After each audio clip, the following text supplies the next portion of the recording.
Voice of media राज्यस्तरीय शिखर अधिवेशन निमित्त मंचावर ज्यांचा आता या ठिकाणी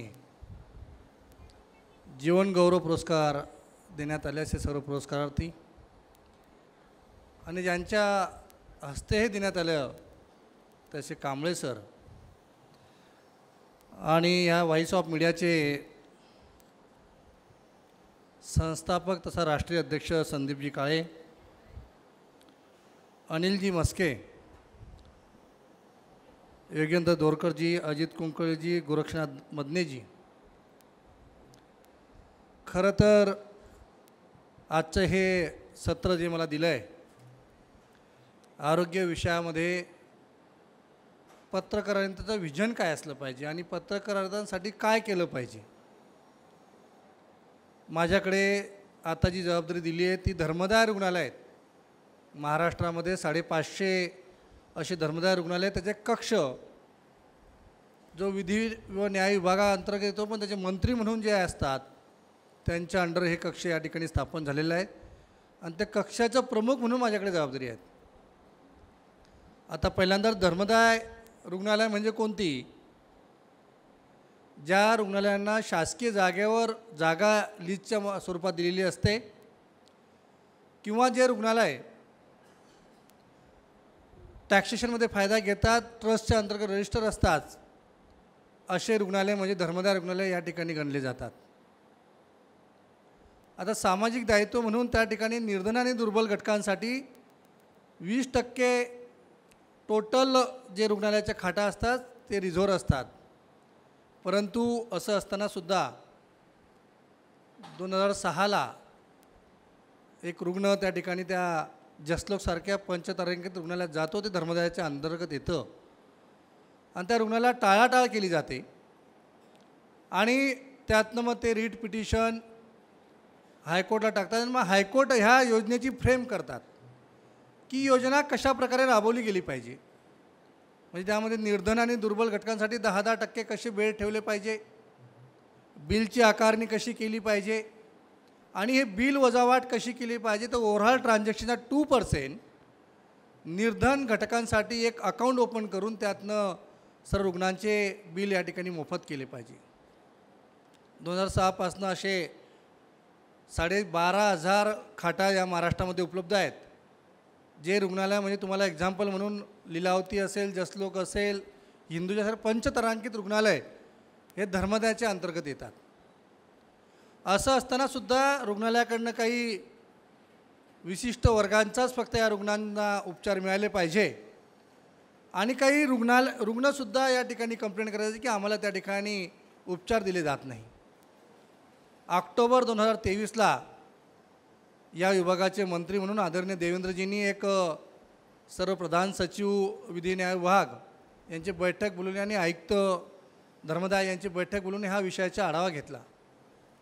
त्यानंतर असं कळलं की 12,500 बेडपैकी फक्त 1% बेड हे रुग्णालय देत होते आणि मग त्याच दिवशी त्यांनी घोषणा केली की याचं सेंट्रलाइज मॉनिटरिंग आणि एज्युकेशन यासाठी एक आपण राज्यस्तरीय कक्ष मंत्रालयामध्ये स्थापन केला पाहिजे आणि त्यानुसार सर्व GR या ठिकाणी काढण्यात आले आणि या कक्षाची स्थापना झाली आणि त्या कक्षाचा प्रमुख म्हणून माझ्याकडे या कक्षाची जबाबदारी देण्यात आली। त्यानंतर आम्ही खूप काही सुधारणा, नवीन GRs असतील, नवीन पॉलिसी ह्यामध्ये आणल्यात। परंतु एक विषय अडचणीचा होता की 2006ला जी रीट पिटिशन दाखल केली होती माननीय उच्च न्यायालयाने डायरेक्शन दिल्या होत्या आणि त्यांनीच ती योजना फ्रेम केली होती आणि त्यांच्याशिवाय 2006 पासून काही बदल त्या योजनेमध्ये झाले नव्हते। कारण वाढलेल्या जमिनीच्या किमती आणि ह्या रुग्णालयांचा वाढलेला एक्सपान्शन असं दोघी गोष्टी ताळमेळ पाहता यांच्यावर कंट्रोल कोणाचा नव्हता आणि त्यानंतर देवेंद्रजींनी असं ठरवलं की याला कायद्याच्या रूपात ही योजना आणावी आणि ह्या मागच्या अधिवेशनामध्ये कायद्याच्या रूपांतरामध्ये या योजना आणली। त्यानंतर विभागामध्ये आम्ही दुरुस्ती केल्या ज्यामध्ये की ऑनलाईन प्रणाली सुरू केली आहे, हेल्पलाईन नंबर केला आहे, नंतर कॉल सेंटर केले की ज्यांना या योजनेचं माहिती तळागाळापर्यंत पोहोचली पाहिजे आणि खरा या योजनेचा लाभार्थी निर्धन आणि दुर्बल घटक असेल त्याने त्याचा फायदा घेतला पाहिजे। आता याचा क्रायटेरिया आपण ठरवला आहे, ज्याचं उत्पन्न दाखला तहसीलदारचा 1,80,000 आत असेल त्याला संपूर्ण उपचार हे मोफत असतात. खरं म्हणजे आजाराचंही लिमिटेशन नाही आणि पैशाचं पण लिमिटेशन नाही, अशी ही योजना आहे. आणि 1,80,000 ते 3,60,000 असेल त्यांचं सवलती दरामध्ये 50% बिल आकारले जातात. अशी योजना प्रभावीपणे त्या लोकांपर्यंत पोहोचवली पाहिजे आणि त्या लोकांना फायदा झाला पाहिजे. अशा प्रकारे आपण ही योजना आणि ह्या कायद्याच्या रूपांतरामध्ये याची योजनेची फ्रेम केली. त्यानंतर असं कळलं की खूप काही पत्रकार बंधूंच्या सुखदुःख आज तुमच्या धावपळीच्या जीवनामध्ये पाहतो. आणि मग संदीप भैया असतील, नाना असतील, आम्ही दरेकडे नानाच म्हणतो कारण पहिल्यापासून त्यांचं आमचं रिलेशन नानाचंच आहे. मग असं ठरलं की आमच्या पत्रकारांचं जर पंचतारांकित रुग्णालयामध्ये ह्या योजना आपण आणल्यात तर पत्रकारांसाठी काही करता येईल का. मग माननीय उपमुख्यमंत्री देवेंद्रजींशी याबद्दल चर्चा झाली आणि असं ठरलं की जे रजिस्टर पत्रकार आहेत आणि ज्यांनी ज्या एखाद्या वृत्तपत्रामध्ये 3 वर्ष काम केलं असेल असे सर्व रजिस्टर पत्रकार यांचं एक कॅशलेस इन्शुरन्स या धर्मदाय रुग्णालयामध्ये केलं पाहिजे. अशी एक योजना आपण या ठिकाणी आणतोय की ज्याच्यामुळे खरं तर एखादी इन्शुरन्स काढायची म्हटलं तुमचे रिपोर्ट्स मागतात किंवा आपले आईवडील याच्यामध्ये किंवा ज्या आमच्या भगिनी असतील त्यांचे सासू सासरे यात इन्व्हॉल्व नसतात. तर आपण खूप काही कंपन्यांकडनं कोटेशन मागवली आणि असं एक फ्रेम केली.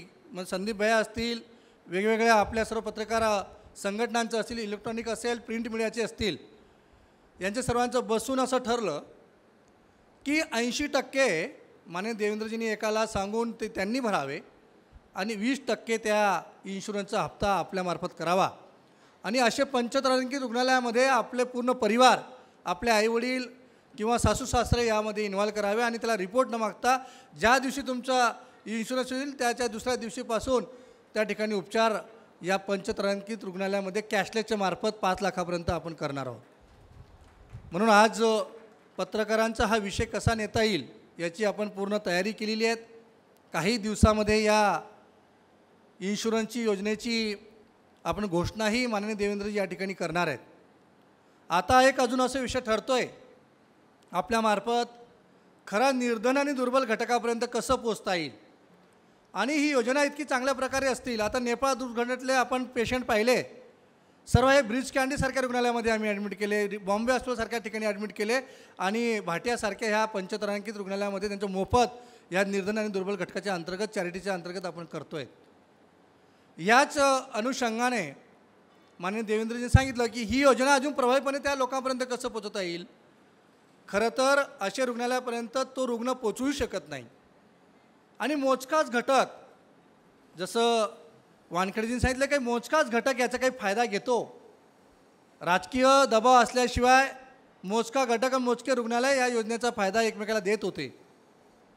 परंतु ही सेंट्रलाइज योजना आणल्यामुळे, कक्षा आणल्यामुळे, ऑनलाईन प्रणाली आणल्यामुळे आणि कॉल सेंटर असेल, हेल्पलाईन नंबर असेल यांच्यामार्फत प्रसिद्धी तर आपण करणार आहेत, परंतु कम्युनिटी हेल्थ कॅम्प याच्या माध्यमातून पूर्ण राज्यभरामध्ये हे रुग्णालयाकडे रुग्ण न येता या रुग्णांनी त्यांच्या त्या वस्त्यांमध्ये जाऊन कसं अवेअरनेस करता येईल अशी एक योजना आपण उद्यापासनं पूर्ण महाराष्ट्रात राबवतो आहे.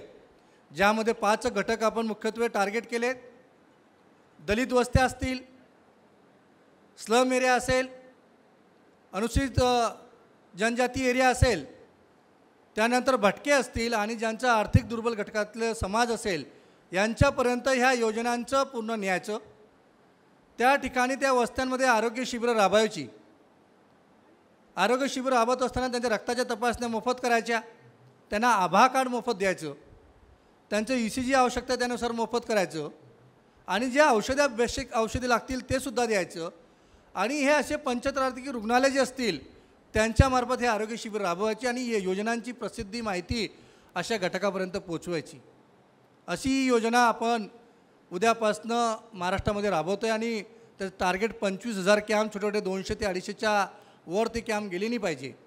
आणि वस्त्यांना टार्गेट करून असे जे रुग्णालय कधी त्यांच्याकडे आपल्यासारखा सर्वसामान्य पोचू शकत नाही, तर हा निर्धन आणि दुर्बल घटक कसा पोचणार.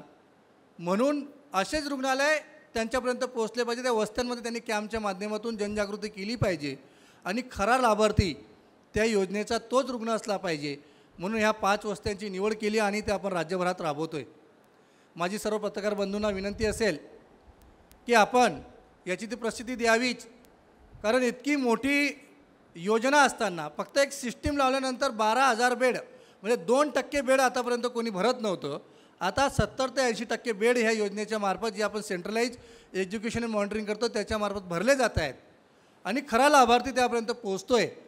तर त्याची प्रसिद्धीसुद्धा द्यावी आणि आपल्याला जी योजना आपण पत्रकार बंधूंसाठी आणतो आहेत त्याच्यामध्ये जास्तीत जास्त लोकांनी फायदा घ्यावा. कारण असे जे रुग्णालय आहेत हेच रुग्णालय धर्मदाय जे पंचतारांकित धर्मदाय रुग्णालय आहेत सर्व, ज्यांनी ट्रस्टच्या अंतर्गत रजिस्टर केलं आहे आणि शासनाच्या लीजवर जागा घेतल्या आहेत आणि ते नगण्य पैशात आहेत.